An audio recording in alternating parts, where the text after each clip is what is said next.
Tous les cinq, vous avez admirablement rappelé l'histoire et puis ce qu'est finalement la très grande valeur de l'école de l'INSERM Liliane Bettencourt dans le grand paysage de la recherche biomédicale française. Je n'ai pas envie, là, dans le moment que nous vivons tout de suite, de redire la même chose avec mes mots à moi, mais plutôt d'essayer de vous exprimer pourquoi, parmi les 120, 130 projets que notre fondation soutient chaque année, l'école de l'INSERM Liliane Bettencourt, c'est un projet chéri. Et là, les raisons, il y en a plein. Je pourrais vous dire l'attachement que nous avons d'abord pour une forme d'association qui est absolument improbable et en même temps très efficace entre le vaisseau amiral de la recherche publique dans les sciences de la vie et puis une fondation privée qui était créée par une famille qui aime les sciences et qui se trouve avec les années avoir finalement emmené avec eux la totalité des facultés médicales de France en médecine, pharma et odonto. Je pourrais vous dire aussi que c'est un projet extrêmement important. On a un ranking, bien sûr, de nos projets. C'est le numéro 3.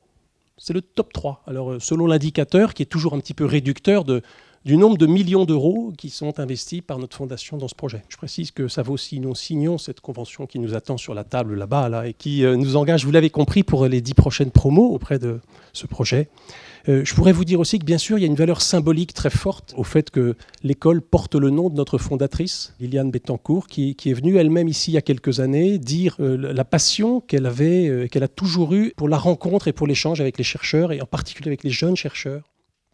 Donc vous voyez, des raisons il y en a beaucoup, mais ce que je voudrais souligner, c'est à quel point c'est émouvant pour nous de penser que vous êtes déjà 259 qui avez librement fait le choix de sortir du confort des voies toutes tracées pour dire, comme sur la banderole, nous voulons des sciences en plus, et finalement faire le choix de l'inconfort, faire le choix de l'expérience précoce de la recherche, accepter un schéma de vie dans lequel il ne faut pas apprendre les réponses au QCM, mais construire patiemment un schéma personnel d'interrogation scientifique ouvert et interactif, se remettre en cause, remettre son titre en jeu, un peu comme les boxeurs en permanence, vive la grande aventure de la science, mais je fais de beaux discours sur la belle aventure de la science, la vérité, c'est pas de vacances pendant 12 ans, hein, ce qui fait de vous des héros.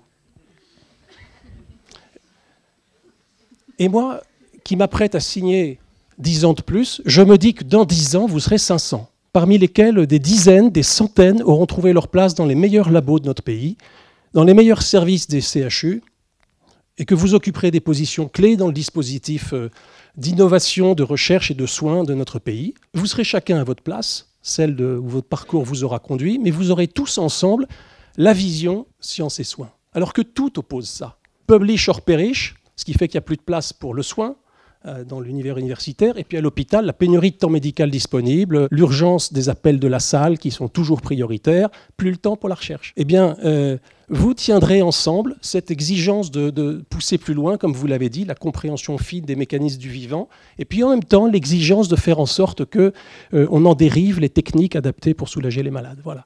Donc, facteur absolument incroyable d'accélération du progrès médical. Ça, c'est vraiment très touchant pour nous. Et puis, ce rêve-là que je décris, cette vision qui est en train de devenir une réalité sous nos yeux, Jean-Claude, Philippe, c'est votre œuvre à tous les deux.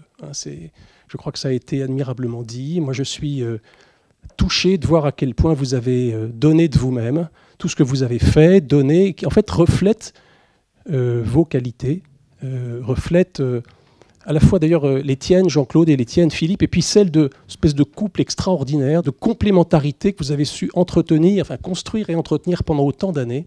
C'est vraiment une démonstration de votre engagement qui fixe un standard qui fait que nos amis Eric et Boris sont encouragés à amener l'aventure encore plus loin. Je ne redis pas ce que sont les trois prochains axes, l'avenir est écrit, et vous avez compris, notre fondation est une fondation qui aime les gens. Nous sommes très heureux de voir qu'il y a des constructions solides et que derrière chacune des petites cases du schéma avec la voie 1 et la voie 2, il y a des accords, des solutions, des conventions. Tout ça repose sur de la construction qui a été faite par les institutions.